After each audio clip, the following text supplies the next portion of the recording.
Welcome to the Damn Strong podcast. I'm your host, Bree, and I'm a full-time online fitness coach, and my passion is to educate women on all things fitness. I help women just like you step into the power of knowledge and commitment to ultimately live your best and strongest life. In this podcast, we'll talk about being damn strong in our body, mind, and life. I'll be teaching you how to navigate nutrition, strength training, and mindset challenges. So get ready to take some notes because we're building a damn strong life. Hello, everyone. Welcome back to the podcast. I'm Bree, and this is the Damn Strong podcast. And today we're talking about boobies. Yes. So I have had a boob job, which I think if you followed me here long enough, I'm very, very open about it. I am always open to questions, always open to, any DMs of, even after this episode, if you listen, you have additional questions, please feel free to DM me. I'm an open book when it comes to this, but I've never hidden the fact that I've had a boob job. So some of you may know, some of you may not know, but I am naturally not gifted in that area. I was born with, bee stings.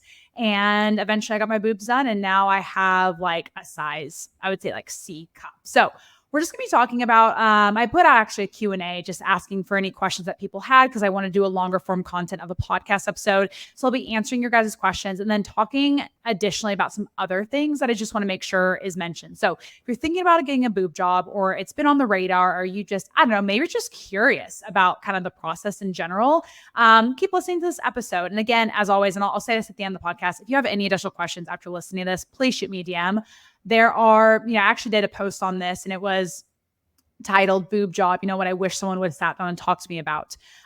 Because there's just not a ton of information out there. There's not a lot of women talking about like, hey, whether they loved their boob job and the results they got or hated it. They're just not talking about all the things kind of involved in it. And so hopefully I can answer some questions for you today and then provide additional perspective and insight on just kind of, things that I had never thought about or would never know to think about and stuff that I've never heard anyone talk about online when it comes to getting a boob job. Okay, so the first question we're going to dive into is what exactly did I have done? Now, I don't know the exact technical terms, but I'm just going to give you a description of basically what I had done. So I had saline implants under the muscle and they were high profile saline implants. So let me kind of dive into that a little bit. So when you go for a boob job, the two main implants that you're going to be offered are saline and silicone. The difference is the baggies, the implants, one's filled with silicone and one's filled with saline. The reason I went to saline is because of my age. You are not allowed, and this may have changed now. You guys need to remember, I got my boobs done 9 years ago. So with this information, just remember things kind of change over time. But at the time, I was 20 years old when I got mine done. So I had to get saline. Looking back, I'm actually really happy that I got saline because if my implants were to bust or break or open up, it's not that urgent for me to get them replaced. So let me kind of give you, explain that a little bit more. So if silicone is to bust, like if your implant was to bust open, and the silicone starts to leak out, you need to go get surgery immediately. You do not want silicone sitting and absorbing into your system. And so it's very urgent that you go get your surgery, either that implant taken out, get a new implant put in, whatever. Saline is just sterile salt water. So if my implant was to bust right now, it's just sterile salt water filtering into my body. My body would just filter that out. It's not a big deal. Now, would I prioritize going and get surgery? Yes, because I want the pocket to close up and scar tissue and to start healing, right? I would need to go get surgery, but it's not as urgent and there's not toxicity to it, right? Again, it's just sterile salt water. So I got saline implants, got them under the muscle. So you have two options when getting them done. You either can get the implant put under your pec muscle or on top of your pec muscle. Doing it under the pec muscle, per my understanding, just gives a more natural look. You kind of have that like cushion of your pec muscle. And they're also high profile. So what it means by high profile, if you think of like, imagine a boob in your brain, right? Like a boob has a natural teardrop shape. And if you're watching the video right now, I'm kind of like drawing the shape of like a boob, right? It's kind of like flatter at the top and then it's like a teardrop, right? High profile means that you have the fullness at the top of the boob, right? So when you grab your natural boobs and you pull up and you have all that fullness at the top, mine are naturally full at the top because I got a high profile implant. So they are going to look a little bit less natural that way, but I wanted a little bit of that cleavage. So if you're looking to go the more natural route, you may not want to do high profile, but again, talk to whatever doctor you go to, talk to them about that look, because again, I think my boobs look relatively good and natural. And so I'm not saying high profile can't look natural, but just know you'll have fullness at the top of your boobs, which naturally most people don't have that, right? There's that teardrop shape to boobs. As far as like my incisions of where I got it put in, they went like under my breast and like incision there. I believe you can get it done through your armpit as well.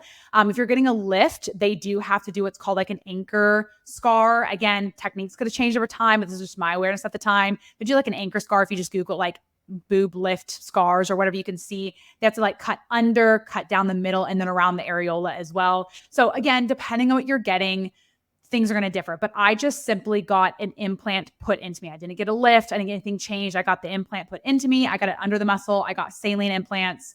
And someone did ask what size I got. I don't know what size. I think I got like 225 cc. One boob is bigger than the other, which everyone's is. So I got a different size in each of them, I'm pretty sure. But I'll be honest, I don't remember what the CCs were. And honestly, that's not super important. I know people want to know because they're like, well, I'm 5'7" and I'm about your height, I'm about your size. And I want to know what would look good on me. Like, even if you're my height and my weight, doesn't mean you should necessarily go with the size that I went with, because I also do have broad shoulders. And so maybe if you have smaller set of shoulders, you might like a smaller set of implants. So when you go into a consultation, you're actually going to be able to kind of see what you look like. So when I went, again, this was 9 years ago, and I understand it's changed a lot since then. When I went in, they literally gave me a bra and were like, here are the different size implants, just like put the implant in the bra. And then they have this white t-shirt that you just put over, and you just kind of see like what you liked your cleavage in, or the size of your boobs and what t-shirt. Like, that's how I picked out my size. Nowadays, I believe they can do like computer AI generated stuff, so you can really get a visual what it's going to look like. So cool. But that was not my case when I went and had my consultations. Okay, this is actually a perfect transition into the next question of how did you pick your doctor? So I did a lot of research. I knew quotation marks around that because I literally just like watched YouTube videos, read articles of what people talked about to kind of get an understanding of like what I was getting into. And then how I ended up picking my doctor is I actually went to, I believe it was either 3 or 4 doctors. I want to say I went to 4 different doctors because I was interested to hear, and one, the questions that they would ask me and how much like attention to detail that they gave. And so how I initially first was like, okay, where do I want to go to as far as a doctor? So first, I would pull up their portfolio on their website. I'd be like, okay, and I didn't think about like, oh, I want my boobs to look exactly like this, and I want everyone's boobs to look exactly this way. When I saw it because a lot of doctors have their before and afters on their website. So I'd pull up the doctor's website. I go to their before and afters, and I'd be like, okay, if my boobs looked like this before, understanding what they're starting with, would I be happy with the after, right? I don't expect, and I don't think this is how plastic surgery works in general. They can't just take like, apples and make lemonade, right? Like, they have lemons and they got to make the best lemonade that they can with the situation they're given before. And so I'd look and be like, okay, if this was my situation before, would I be happy with the after? And so I'd go onto these websites. I'm like, yeah, I really, really enjoy the work. I think it looks really good. And so I went to these different doctors. I'd go and I asked them questions. Again, through some of my research of like YouTube and online, I would, there were some people recommend, well, make sure that they ask this question, that they ask this question. I would notice like some doctors, like their bedside manner would be great, or like, it's interesting, they didn't ask me this question when I think this would be an important question. And so I just kind of went to all doctors and try to feel like, hey, what do I feel like was the best fit? The doctor I ended up going to is Dr. Justin Jones in Oklahoma City, Oklahoma. Technically, I think he's in Edmond, but Edmond's like a suburb of Oklahoma City. And I went with him first. Well, ultimately, all 4 doctors that I went to, I'll be honest, were like good. Like, I went into their offices, I felt comfortable. They asked great questions. They gave me great feedback. But the doctor I ended up picking, he had 150 before and afters on his website. And no other doctor had me that many before and afters. A lot of them had like 10, 15, maybe 20 pictures of patients. And if you've done 10,000 boob jobs, well, maybe that's just like the top 1%. And the best ones that you've ever done. So you cherry pick those and then you threw them on your website. I was very impressed that not only did I feel like the consultation went great, his knowledge was great, he answered my questions, and I felt really comfortable with him. But I was on his website, he had 150 before and afters, and every single photo I went through, I was like, wow, that before, I'd be so happy with that after. If that was my before, I'd be so happy with that after. So not only was I confident in when I went to visit him and talked with him and chat with him and did all that good stuff, but I was also like, okay, whatever situation he's given, he provides a beautiful result. And so I felt really, really confident. So that's why I ended up picking my doctor. Again, his name is Dr. Justin Jones. He's in Oklahoma City. This is, again, another great transition. What did it cost? I was going to talk about cost. So I currently live in Dallas, Texas. I lived in Dallas, Texas at the time when I got my boobs done. And I ended up looking at doctors in Oklahoma City because it was going to be less expensive. Now, here's what I don't advise. I don't advise picking a doctor just to be the cheapest, right? If you're going for the cheapest doctor, you're probably going to get the cheaper look, right? But also I understood like there's great plastic surgeons all over the US, right? Like you don't need to go to Beverly Hills to get a really, really good boob job. Like we have great doctors in Dallas, but there's also great doctors in Oklahoma City. So I knew if I went to a doctor in Dallas, I'd be paying a little bit for name brand there because it's Dallas. Like if you don't know Dallas, but Dallas is like this big giant city. In the entire metroplex, we have 7 million people, and there's a ton of like really rich people and people who get work and jobs done. Like this is definitely the city where people get stuff done. And so I knew that I'd be paying a little bit of a Dallas price tag for going to a doctor in Dallas. And again, it's just like, you don't need to go to Beverly Hills, but if I went to Beverly Hills, I'd be paying for a Beverly Hills price tag, right? And so I was like, you know, Oklahoma City is a big city. There's lots of doctors and all that kind of stuff, very well-educated people. So I was like, I'm going to look for some doctors there. I did go to one doctor here in Dallas. I don't think I said the cost yet.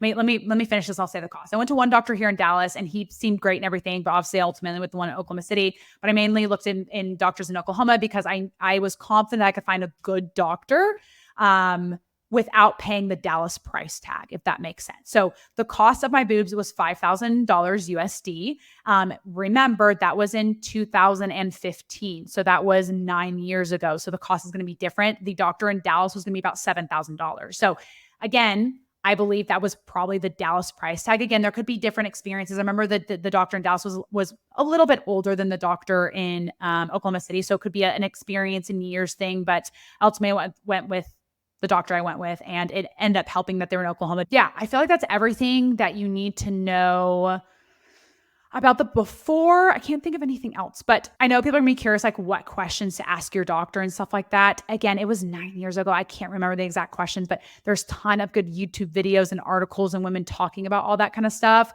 So I would definitely, if you're really actually serious about getting your breasts done, go down that rabbit hole. If you were like, I don't really want to go down that rabbit hole, you probably don't want it enough. And maybe that isn't the route to go. So like, if you really, really want it, I would say people that really want it, want to do the work and do that deep dive. And I think it'll serve you long-term. Cause I mean, think about it. Like these are permanent things. Like if something, happens and you have a botched boob job, like, yes, there's ways to fix that, but like, then you have to pay to get someone to fix it. So like spend the time, spend the money if you need to travel and go talk to someone and all that kind of stuff because it's worth it. Okay. Next question I got was, what does recovery look like? So recovery was actually pretty simple. So I think I got my boobs done on like a Thursday and I was back to work on Monday. Now, at the time I did work a desk job. So it's not like I was walking around in a waitress and stuff like that. And there's obviously like bouncing as you're walking around. I literally like got up in the morning on Monday morning, got ready for work, drove to work. So it was pretty easy for me that I got to go work the next day. As far as like full recovery, it was roughly about 6 weeks.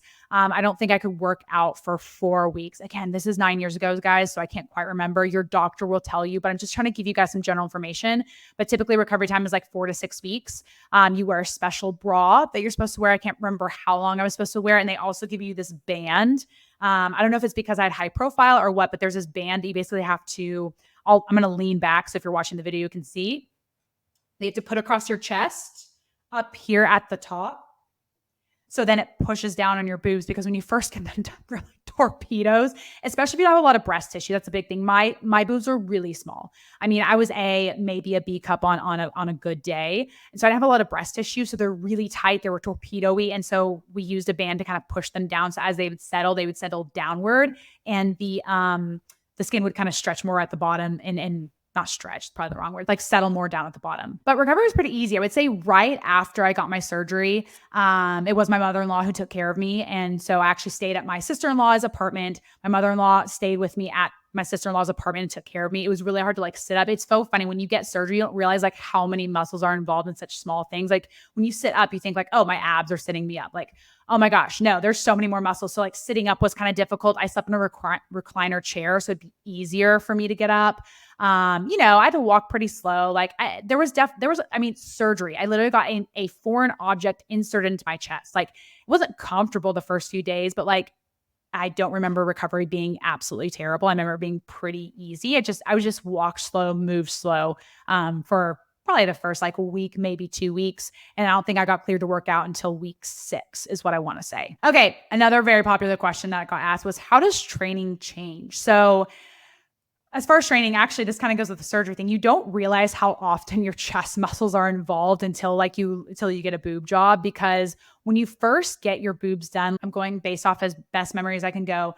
I know I could work out after 6 weeks, but I think chest training I wasn't supposed to do for like maybe 6 months, maybe it was 3 months. I don't remember the timeline. Obviously, ask your doctor about that.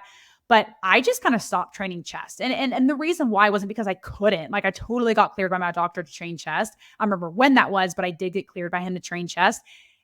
I just didn't have any aspirations to be strong in my chest or grow my chest muscles. It's like if I'm working out for aesthetic reasons, like obviously I work out to be strong and to have a healthy life, but I'm not going to lie. Like part of it is aesthetics. Like I do want to shape out my body, and I wasn't really concerned with shaping out my pectoral muscles. So I just kind of threw away chest training. But again, I wasn't doing direct chest training work, like there's so many exercises where your chest will stabilize, like when you're doing pull-ups or when you're doing shoulder press. Like yes, there's a little bit of there's chest muscles involved, but you don't realize how often in different exercises you're using your chest muscles to either stabilize or whatever it is. And so anytime I did, chest was involved in some way, especially pull-ups, it felt really weird. I'll be honest, for the first like 1 to 2 years, chest exercises felt so odd because again, my implant was under the chest muscle. And so when the chest muscle contracts, it would contract against the implant, almost like pull the implants like apart from each other. It looks really weird. But it was just weird feeling. It wasn't uncomfortable. It wasn't painful. It was just weird feeling. And now I'm just, again, 9 years later, I started training chest, I think last year, just because I want to get strong at push-ups. I want to be strong at chest. I want to be strong at chest press. Like I just have that desire now. And I would say now that I'm further along in my journey, it just feels a less weird, or it might just be that I'm used to it now. But like, it's never going to feel 100% normal like it used to. I definitely feel my implants like being squeezed when I do chest exercises. And again, I'm perfectly safe to be doing chest exercise. There's nothing wrong with that. I'm completely cleared. You can totally train chest after you get your implants done. You do have to wait for some time. But I will say it never feels completely 100% normal again. Okay. Another big question that got asked was, would I still get them today? If I had a smaller chest right now today, and I was asked the question of if I wanted a boob job, part of me feels like I wouldn't. I feel like I've grown so much in my confidence that I wouldn't see or feel the desire to have bigger boobs, because I think it's kind of like, if you've been with me for a long time, like my big mantra is like, wear the damn shorts. And it's not that I've really like lessened or have like any less cellulite. For a long time, I was very insecure about wearing shorts just because I had cellulite and I didn't like how that looked. And over time, I've just I've worn the damn shorts anyways. And over time, I built this confidence where now I put on a pair of shorts and I don't even think about it anymore. And so it's kind of like one of those things of, because I've built so much confidence in my body in different areas, would I have built confidence in my chest size and not needed to have a boob job today? I don't know. I really can't tell you. I feel like no. I feel like I would have built a lot of confidence, but like, no, I don't want a boob job. But then when I think back to when I got a boob job, I really just want a boob job because I love the look of bigger boobs. And that could have been the case now. It could have been like, hey, I didn't decide to get a boob job till now. Let's say someone's like, hey, I'll pay for a boob job for you. Do you want one? I might've been like, yeah, because I love the bigger boob look. So I can't really tell you if I would or wouldn't have done it now. What I can tell you is looking back, like if I look back to 2015 when I got them done and known everything I know now, would I still have gotten them then? Yes.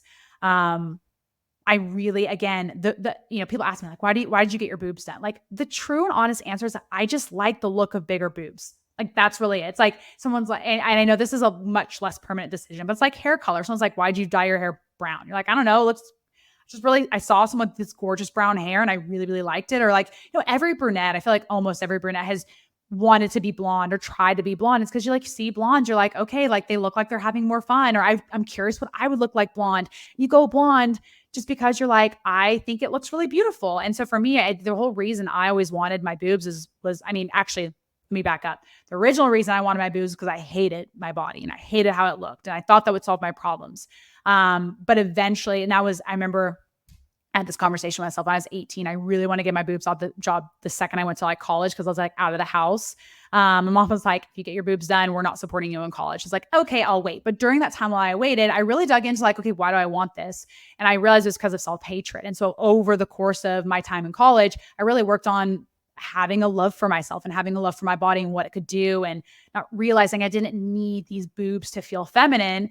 And then when I finally graduated college, I graduated in May of 2015. I got them in June of 2015. Literally right after I graduated, I got them. But I asked myself, I'm like, why do you want to get these? I'm like, honestly, I'm getting them not because I hate my body. I'm getting them because I just really like the look of big boobs. So yeah, today, I don't know if I would have built enough I may have built enough like self-acceptance for myself where I may have not, but I also acknowledge again that back in 2015, I literally just got them because I was like, man, boobies are kind of pretty, I just kind of want that.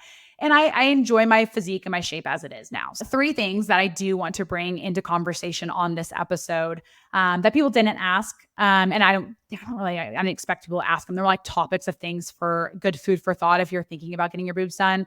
One is it won't fix your confidence. Like at first when you get your boobs done, you're gonna be like, oh, look at this cleavage. Look at these boobies. Like you're gonna be so excited. You're gonna be like wearing these tops and like, oh, you're gonna love it. And then eventually you're going to find something else to pick about your body. If you cannot go, and I know this sounds such like an oxymoron. It's like you're learning to love your body, but then you're changing it. Like it feels like an oxymoron, but until you go through it, like it doesn't quite make sense. But if you're going into a boob job because you hate your body and you think you finally get bigger boobs, you'll finally love your body and you'll finally love the shape, newsflash, it won't. Like you will, once you get the boobs and the newness of them, like the honeymoon stage wears off, you will find things to pick about your body, whether it's your legs or maybe you go back and you pick your boobs. Like maybe they're too big or they don't fit in this top or whatever it is. Again, there's this honeymoon phase, but then the honeymoon phase wears off and you will find other things to pick about your body and you'll be happy or not happy. You'll have these big boobs that you thought were going to solve the problems, but then you're picking at your arms, you're picking at your legs, you're picking at your toes, you're picking at your face, whatever it may be. It does not fix your self-confidence issues. So my advice to you is if you're someone who's going into this, you're like, wow, okay, as Bree's talking, like I realize the reason I want boobs is because I hate myself. Take the time, I would say minimum a year. And I want you to work on loving everything your body does for you. Like this is the biggest transformation I did with what came to my legs. Like when I was like, I'm going to wear the damn shorts, I would put on the shorts and I would just do affirmations to myself. I'm like, these legs walked me across Europe. These legs allow me to get up and down. These legs allow me to squat down and pick up and cuddle my fur babies. These legs allow me to go play with my nieces and live a very abundant life. I would just constantly, like the cellulite doesn't do anything. The cellulite doesn't take away from my life. It's not adding to my life. Like it's just a very neutral thing. I need to start seeing this as neutral and understand that other women have it. And the problem isn't the cellulite. The problem is my perspective on cellulite and thinking it's weird or thinking it's gross or thinking it's unattractive. Like everyone has it. Social media is a highlight reel. I'm just not seeing it on social media. Second thing I want you to consider, if this is something you go for, is you will have to go under the knife multiple times. I think a lot of people think like, oh, I go get my boobs done, one and done. I'm so happy for the rest of my life.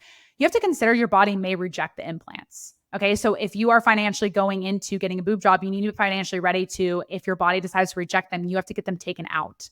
I did not consider this at the time. This is not something that someone walked me down. So thank God my body didn't reject the implant. But it's very, very possible that you could spend $5,000, get the implants done, and then your body rejects it. You get really, really sick and you have to spend $7,000 getting them taken out or $5,000 getting them taken out. You have to pay to get them taken out. Like if you get sick or your body starts to reject them, the doctor doesn't just take them out for free. You have to pay to get them then taken out. So just consider that in your financial planning.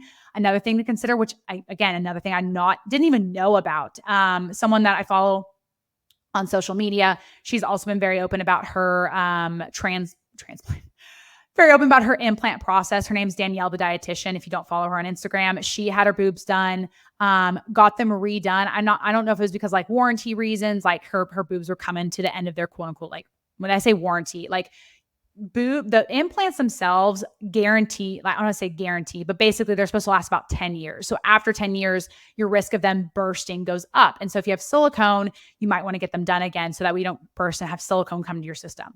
So she got them done a second time. So the first time she got them done, great, awesome.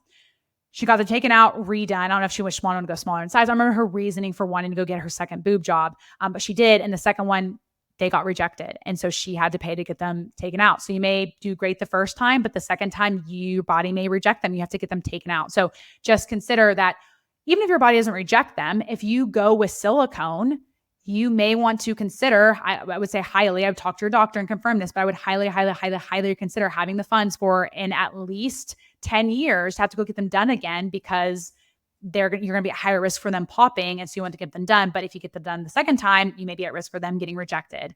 The other thing to consider, again, if you get a silicone versus saline is like, I mean, this is something I've thought about. I'm sure at some point in my life, like I'll be 70 years. There's a point in your life, like going under the knife is risky. And the older you get, it gets riskier, right? Like you don't want to be getting massive major surgery like at 80 years old. Like a lot of older people have to, right? For life-saving things, but there is a big risk going under the knife. And so I have to be like, okay, is there an age that I want to go under the knife and just get them taken out? So if anything was to happen, I'm not 82 years old and going under the knife for a boob job and I ultimately die on the table, because I mean, I don't think I will. I'm planning to be a very, very healthy person, but it's still a higher risk. So you have to consider like, okay, as you get older in age, like, do you want them to taken out at a certain time? You know, for me, because I have saline, like if I'm like 88 years old and one of them pops, like I might just leave it in there. It might be just fine. It'll close. Like I guess I'll have one boob that's bigger. Maybe I just like stuff one of my bras. Like, I don't know if at 88 years old, I'm really going to care, you know what I mean? Aesthetically. And I don't know if the doctor's like, no, even though if your saline implant pops, like you still need to get the implant taken out. But that's all things to talk to your doctor, and something I should talk to my doctor eventually is like, hey, like if my implant was to burst when I'm older, do I have to get it taken out, or is it just not a rush to get it taken out? And so those are things to consider as well. So I know it was a long way of saying it, but just please consider that you will go into surgery multiple times in your life. Now, it's very possible you could get saline implants. They're in your body for your entire life and they never pop, nothing ever happens, and you die in your 90s with implants in. Like that's obviously very possible, but I want you to consider the alternative, and that's why I'm bringing all this up. Okay, second to last thing I want to talk about is clothes.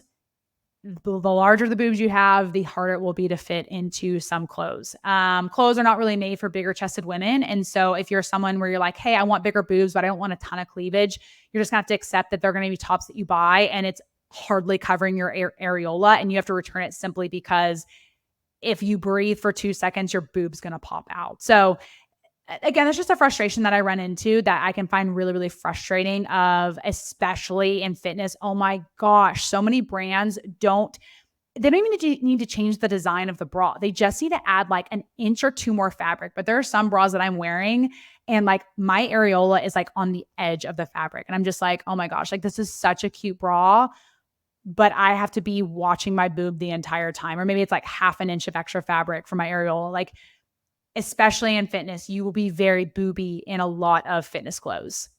And again, some people for a lot of people, that's the reason they get boobs, is they want to have these boobylicious like cleavage going everywhere, which is awesome. Good for you.